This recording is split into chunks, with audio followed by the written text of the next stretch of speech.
Nós estamos nessa série, Encontros com Jesus.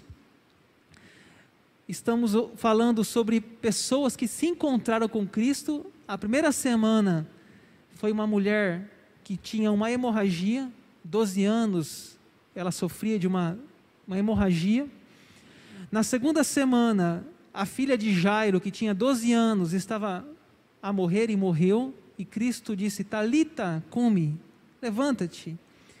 Terceira semana, Jesus e o jovem rico, o encontro de um homem, de um jovem que desperdiçou a maior oportunidade da sua vida. A quarta semana passada, Jesus, um homem surdo e mudo. Jesus chegou naquele homem que não ouvia e não falava e disse: Efatá, abre-te. E aquele jovem, aquele homem, começou a ouvir e a propagar a palavra de Deus. Então são relatos do Evangelho sobre pessoas que se encontraram com Jesus, tá? Espero que essa série esteja abençoando a sua vida, você que está em casa, nas células, possamos estar refletindo nesses encontros com Jesus, né? E como que esses encontros também falam conosco. Não é uma história ultrapassada, é uma história, nossa história hoje. Tem muita coisa para nós aqui. E hoje vamos falar de Jesus e Nicodemos, tá? Que também é uma história bem conhecida no Evangelho de João. Vamos conhecer esse personagem? Quem era Nicodemos, né? O versículo 1 diz assim: havia entre os fariseus um homem chamado Nicodemos, um dos principais dos judeus. Então vamos começar a entender essa história, conhecer a história e depois trazer aplicações para a nossa vida. Diz a Bíblia: quem era Nicodemos? Era um dos principais dos judeus, está na tela ali também, um fariseu, um dos principais dos judeus, tá? O que é um dos principais? Era uma pessoa que tinha influência, tinha liderança, tinha boa fama. Interessante que Jesus chama ele de mestre.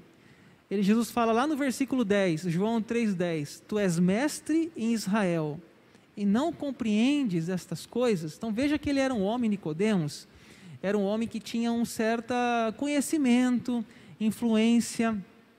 Tinha um negócio lá chamado sinédrio. O que é o sinédrio? Era tipo uma liderança, era um grupo de pessoas que representavam aquela religião, os fariseus. Então o sinédrio tinha os melhores. Possivelmente, diz os comentaristas bíblicos, que Nicodemos fazia parte do sinédrio. Ou seja, ele era uma pessoa que tinha uma influência dentro dos fariseus.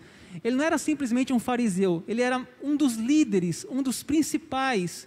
Ele tinha uma influência na sua época, no seu povo. Tá? Um dos principais, observa bem essa passagem aí, um dos principais dos judeus. Então, quem que eram os fariseus, né? Na época de Jesus, a gente tinha grupos, tinha fariseus, tinha saduceus, tinha escribas, zelotes. Quando você vai lendo o Novo Testamento, você vai vendo esses nomes, escribas, fariseus, zelotes. Então, quem que eram os fariseus? Os fariseus, eles eram pessoas, líderes religiosos. Eles se achavam assim, diz a Bíblia, muito corretos. Eles achavam que eles cumpriam a Bíblia ao pé da letra. Eles observavam muitas regras, e Jesus condenou muito os fariseus naquela época, porque eles eram muito assim literalistas. Por exemplo, a questão do sábado. Diz que o sábado para eles, diz os comentaristas, que eles eram tão radicais a respeito do sábado, que eles não comiam um ovo de galinha. Por que não comiam um ovo de galinha? Porque eles não sabiam se a galinha tinha botado aquele ovo no sábado. Então, dizendo que a gente não sabe o dia que ela botou, não vamos comer, né? Então, eles eram muito radicais. E Jesus criticou aquele grupo. Criticou porque Jesus falou que eles eram como sepulcros caiados. O que é um sepulcro caiado? Aqueles túmulos que por fora é branco, bonito, mas o que tem dentro? A pessoa está morta. Então, eles andavam nas praças, eles usavam as vestes, eles gostavam dos melhores lugares. Tem várias referências sobre os fariseus no Novo Testamento. E muitas vezes criticando, raça de víboras, né, chamando eles para uma vida mais simples, porque eles eram muito assim, eles se achavam demais, eles se achavam superiores. E aí Jesus vai, né, trabalhando com essas pessoas, mostrando que não era bem isso que ele queria daquelas pessoas.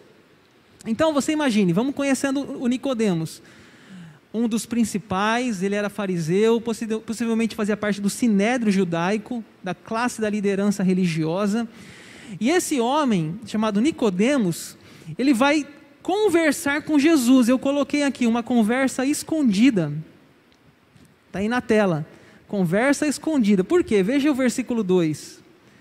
Este, de noite, foi ter com Jesus e lhe disse: Rabi, sabemos que és mestre vindo da parte de Deus, porque ninguém pode fazer esses sinais que tu fazes se Deus não estiver com ele.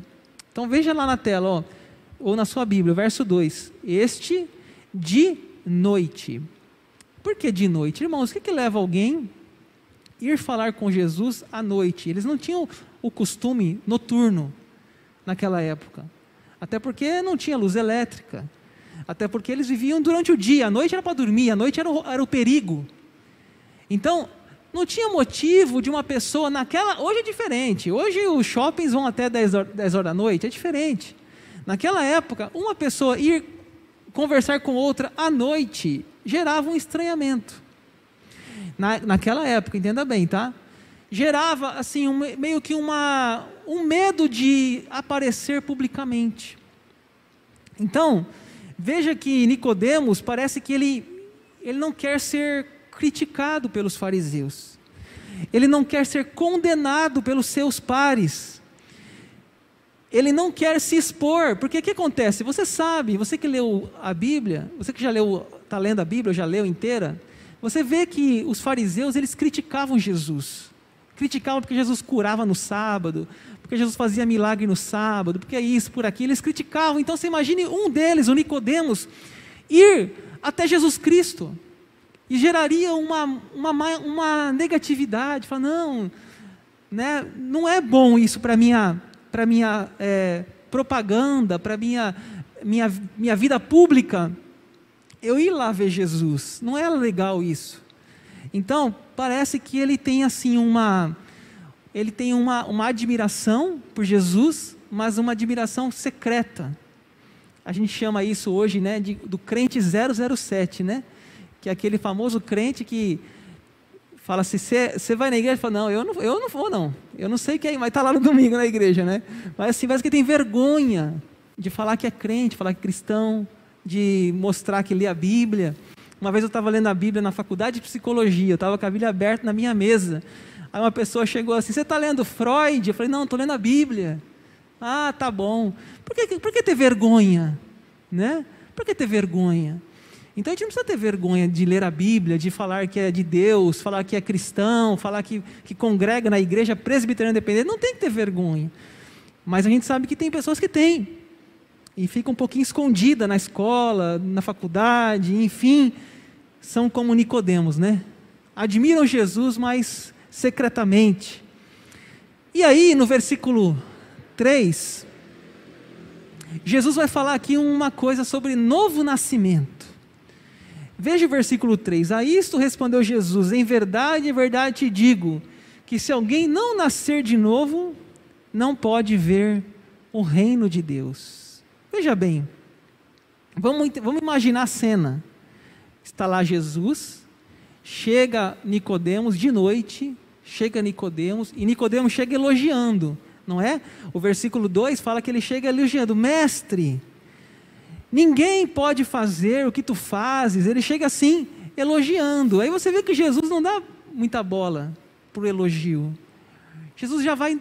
Gente, Jesus é fantástico, né? Ele já viu o coração do sujeito. Aquele elogio era da boca para fora. Ele já fala algo ali, algo totalmente fora do tema. Em verdade te digo, que se alguém não nascer de novo, não pode ver o reino de Deus. Gente, o Nicodemos nem perguntou sobre isso, e Jesus já mandou essa, né? Em cima, essa pedrada, como fala a turma, né? Já mandou essa assim, direto ao ponto. Nicodemos, olha, para com esses elogios. O que você precisa, Nicodemos, é nascer de novo. Se alguém não nascer de novo, não pode, diz o versículo, ver o reino de Deus. Então, irmãos, falar de João 3 é falar de um tema importante na teologia, um tema teológico, novo nascimento.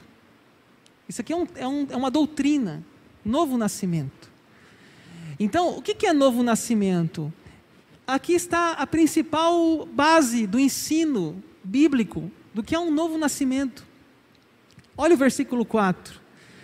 Perguntou-lhe Nicodemos: como pode um homem nascer sendo velho? Pode porventura voltar ao ventre materno e nascer segunda vez? Verso 5. Respondeu Jesus: em verdade te digo que quem não nascer da água e do Espírito não pode entrar no reino de Deus. O que é nascido da carne é carne, o que é nascido do Espírito é Espírito. Não te admires eu dizer, importa-vos nascer de novo. Veja aqui no versículo 7, aparece segunda vez, nascer de novo. No versículo 3 fala, nascer de novo. No versículo 7, nascer de novo. Nicodemos não entende. Nicodemos está perdido. O que é nascer de novo? Será que eu voltar na barriga da minha mãe? Ele fala isso. Será que eu nascer outra vez? Eu voltar ao ventre materno? Irmãos, isso chama-se reencarnação. Quando você morre e nasce de novo, reencarnação. E essa doutrina não é bíblica. Não é reencarnação. É regeneração. Jesus está falando não é de reencarnação, ele está falando de novo nascimento. Nascer da água e do Espírito. Então não é nascer da mãe de novo, não é voltar ao ventre, está bem claro isso aqui. Está muito claro. Não é você voltar para a barriga da sua mãe, mas é nascer da água e do Espírito. Está no versículo aí, muito claro, versículo 5. Deixa eu explicar então o que é novo nascimento. Quando nascemos, nos tornamos parte de uma família natural, terrena. Um pai, uma mãe, irmãos. Quando nascemos e fazemos parte de uma família terrena. Mas quando nos encontramos com Cristo, quando entendemos o sacrifício de Cristo, então agora fazemos parte da família de Deus. Por nascimento natural, temos uma família terrena. Para ser da família de Deus, nascemos da água e do Espírito. Isso é novo nascimento. Ah, pastor, mas eu nasci na igreja. Não importa. Tem que passar pelo novo nascimento. Mas eu sou filho de pastor. Não importa. Tem que nascer de novo. Tem que entender o sacrifício de Jesus por mim e por você. E tem que reconhecer esse sacrifício. Aí então, você nasce de novo. Você pode chamar isso de conversão, regeneração, ou também de novo nascimento. É você começar com uma nova fase, e seus pais talvez até o educaram. Mas chega um momento que você agora tem que, a chamada profissão de fé, nascer da água e do Espírito. Agora eu quero andar com Cristo. Agora eu quero fazer a minha vida nos caminhos do Senhor. Isso chama-se novo nascimento. E é interessante porque você vê Nicodemos, né? Nicodemos era religioso. Nicodemos possivelmente nasceu num ambiente piedoso, judaico. Mas ele precisava nascer de novo. Ele precisava ter a sua própria decisão. Os pais educam, os pais ensinam, mas cada um de nós tem que tomar a sua própria decisão de nascer de novo. Esse nascimento da água e do Espírito. Então é interessante que o Espírito Santo, aparece aqui a palavra Espírito Santo, né? Olha lá o versículo 8. Acompanhe na sua Bíblia. O vento sopra onde quer, ouves a sua voz, mas não sabes de onde vem e nem para onde vai. Assim é todo que é nascido do Espírito. Na minha linguagem, Espírito aparece com letra maiúscula, Espírito. Né? A primeira palavra não é Espírito humano, mas o Espírito Santo. Então, o vento sopra onde quer, ouve a sua voz, não sabes de onde vem nem para onde vai. Assim é todo que é nascido do Espírito. Irmãos, esse é um grande milagre de Deus, o novo nascimento. Quem opera o novo nascimento é o Espírito Santo em nós. E o vento, você já viu que o vento, você não sabe para onde vai, você não sabe para onde o vento vem, para onde ele vai soprar, mas você consegue sentir o vento. Os efeitos dele são perceptíveis. Assim, irmãos, acontece conosco. Tem pessoas que se convertem, irmãos, pessoas que nascem de novo diante de uma televisão, diante de um rádio, num culto online. Tem pessoas que se nascem de novo no acampamento. É um mistério. O Espírito Santo, ele sopra como ele quer, como lhe apraz. Ele dá o toque naquela vida, a mente da pessoa se abre para entender o Evangelho. É um mistério. Esses dias eu acompanhei um jovem, ele deve estar até me assistindo aí, não vou falar o nome dele por uma questão de ética, mas eu falei para ele, assiste a pregação, que eu lembrei de você, depois ele vai me dar um feedback. Irmãos, esse jovem, ele chegou aqui nessa igreja, há alguns anos atrás, sentou lá no último banco, eu lembro como se fosse hoje, no último banco da porta da igreja. Sentou ali naquele banco. Eu tenho esse costume de fazer contato com os visitantes, mandar mensagem. E esse jovem foi falando com ele, chamando para perto. E esse jovem dizia assim: pastor, eu não sei porquê. Não sei porquê nem que eu entrei nessa igreja.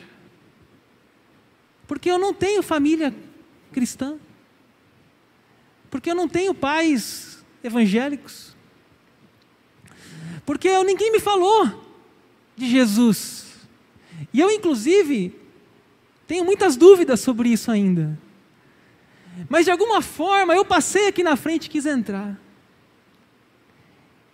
E esse jovem tem compartilhado comigo a cada dia que ele tem se alimentado da palavra de Deus, tem ouvido pregações e tem crescido a cada dia em graça e conhecimento do Senhor Jesus Cristo.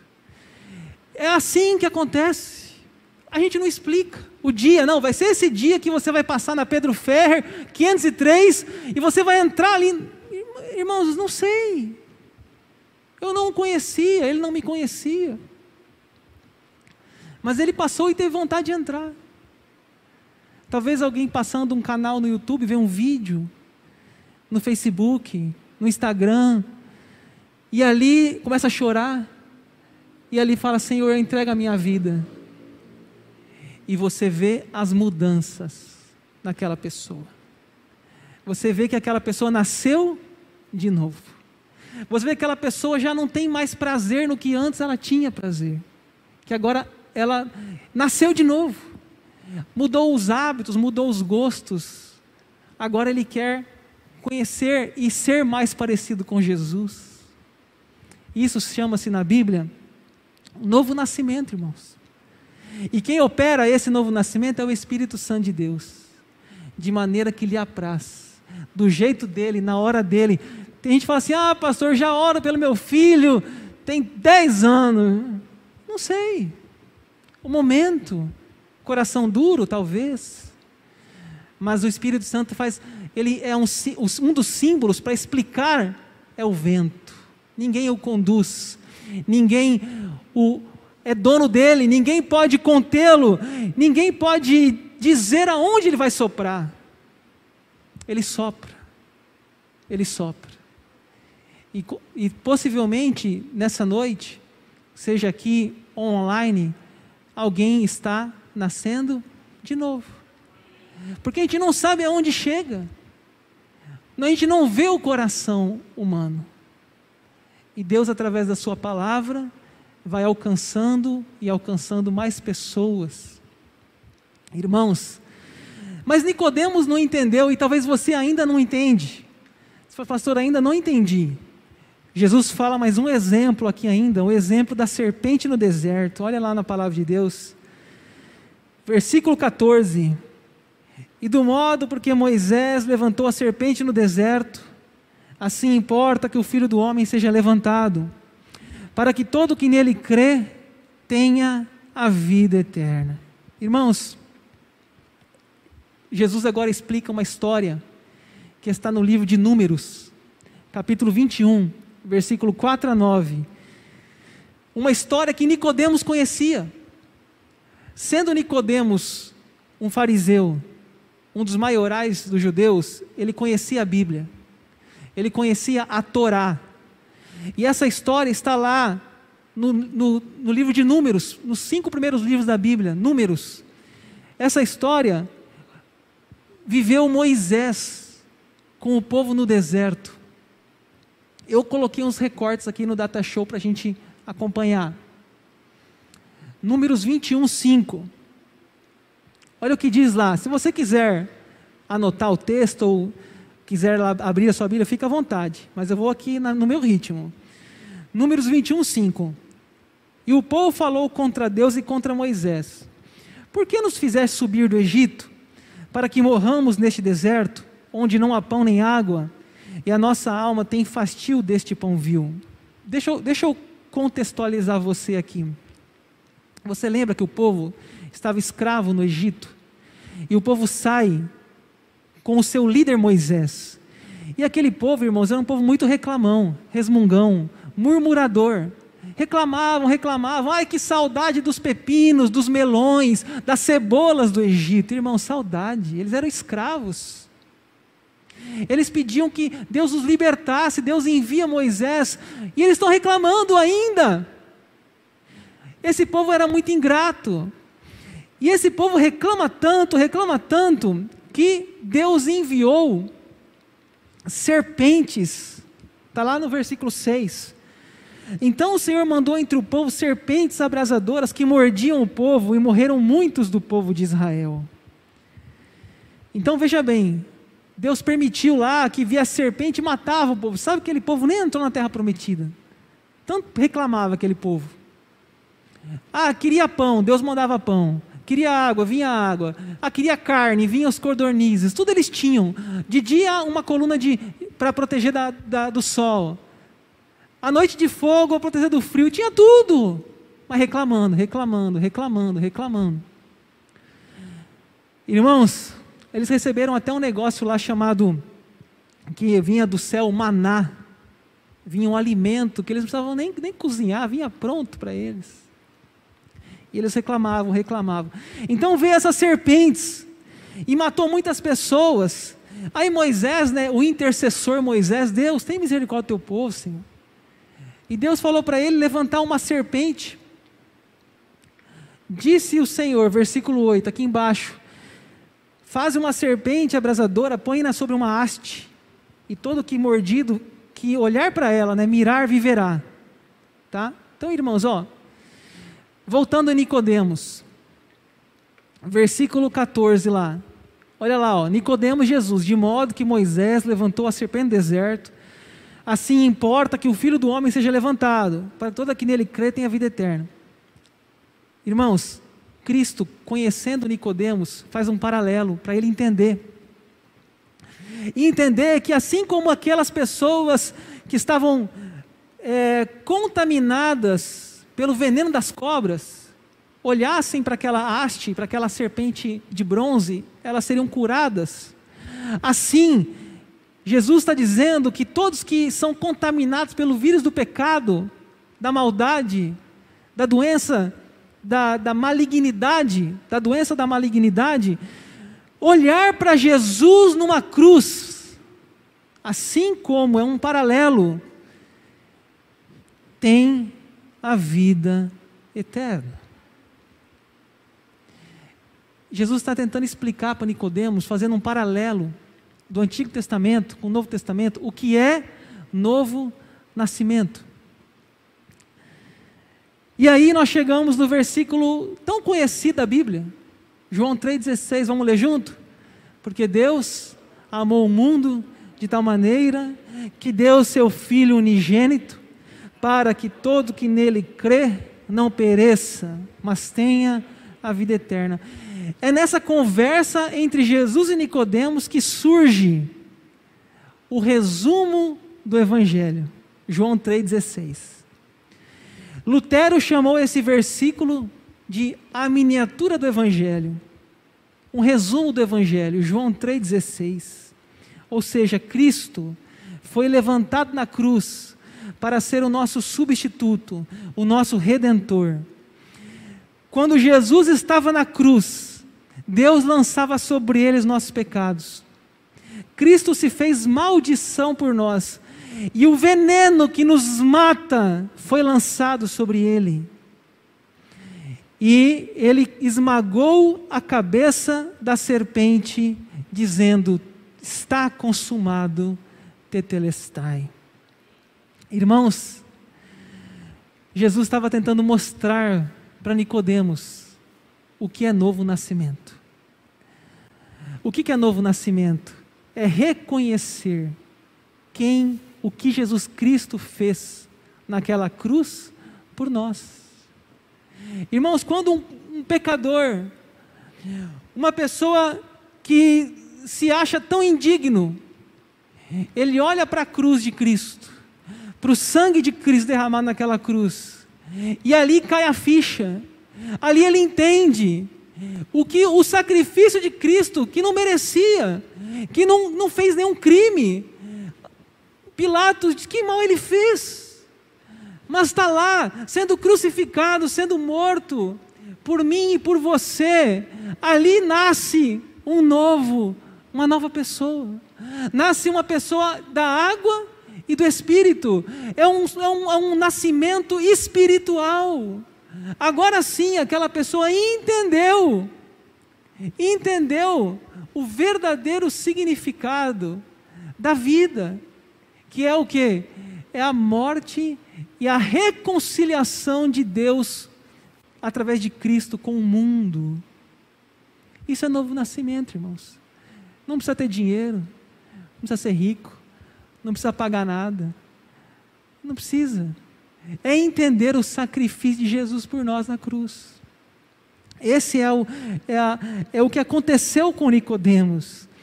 E essa mudança, irmãos, vai acontecer uma mudança na vida dele, e acontece uma mudança na vida de um ser humano que entende isso.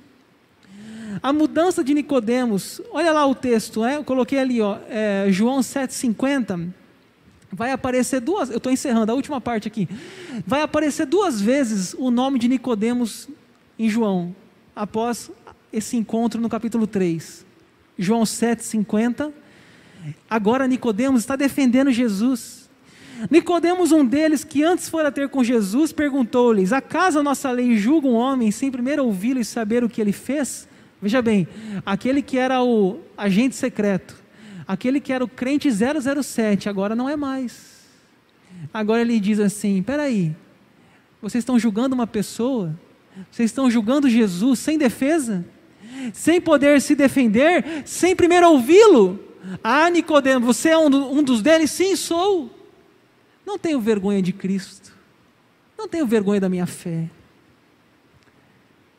E a segunda vez que aparece Nicodemos no Evangelho de João, a terceira, já, está em João 19, 38 e 39. Depois disso, José de Arimateia, que era discípulo de Jesus, ainda que ocultamente pelo receio que tinha dos judeus, rogou a Pilatos se lhe permitisse tirar o corpo de Jesus. Pilatos lhe permitiu. Então foi José de Arimateia, retirou o corpo de Jesus. 39. E também Nicodemos, aquele que anteriormente viera ter com Jesus à noite, foi levando cerca de 100 libras, de um composto de mirra e aloés. Ou seja, ele contribuiu doando 100 libras de mirra para o sepultamento de Jesus, para o velório de Jesus. Ele contribuiu financeiramente. Ele mudou. Nicodemos teve um coração transformado. Por isso, irmãos, a gente nunca deve assim dizer: você não tem jeito, essa pessoa não tem solução, essa pessoa aqui eu não acredito. Não fala isso, não diga isso. A gente tem até vontade, né? Às vezes fala assim: não, cara, você já deu a sua cota. Mas não, gente. A mudança na vida de Nicodemos aconteceu. Agora ele está defendendo Jesus. Agora ele está honrando a morte de Jesus. Ele mudou. Ele foi transformado. E isso acontece na vida das pessoas. Aquele jovem que eu falei para vocês, que entrou ali naquela porta, que não conhecia nada de Bíblia, nada. Aquele jovem que nem sabia se acreditava ou não acreditava em Deus. Hoje, ele diz para mim que todo dia ele ora e lê a Bíblia. Isso acontece, irmãos, as pessoas mudam. As pessoas são transformadas pela palavra de Deus. E eu encerro com essa frase: é mais fácil ensinar um leão a ser vegetariano do que converter uma alma pelo esforço humano. Charles Spurgeon. O grande milagre do novo nascimento é o toque do Espírito Santo, que como um vento alcança, que como um vento quebra as barreiras, que como um vento derruba as escamas e faz uma obra de salvação. Por isso, eu quero te incentivar a não desistir do seu filho, da sua filha, dos seus amigos, dos seus familiares, dos seus pais. Não desista, porque essa ação não é sua, essa ação não é minha, essa ação é do Espírito Santo. Ele faz como um vento. Não podemos ver, não podemos mandar: vai lá na minha casa, sopra lá. Não, ele é livre, ele não é domesticado. O vento sopra onde quer, e assim ele faz o seu trabalho, seja hoje, seja amanhã, seja daqui a um ano, não sei. A Bíblia diz: o que é impossível aos homens é possível a Deus. E só através desse novo nascimento, irmãos, é aquilo que Paulo fala, que nós somos nova criatura. Coríntios diz: aquele que está em Cristo é nova criatura. Há um boot, há uma formatação, há um reset. Parece que aquilo que antes dava prazer já não dá mais, aquilo que antes era alegria já não é mais. O Espírito Santo fez uma obra, aplicou uma salvação, uma mudança de mente, de pensamento, de desejos, que a gente chama isso de novo nascimento. E que a gente possa assim contemplar pessoas sendo convencidas do pecado, da justiça e do juízo. Às vezes não é falando, às vezes não é. É importante falar? Às vezes é importante. Às vezes tem que ficar calado. Eu vejo famílias aqui na igreja que há anos que oram pelos seus filhos. Mas essa obra, irmãos, é do Espírito Santo. Continue orando. Continue colocando a sua família, porque o novo nascimento é um milagre do Espírito Santo. Amém?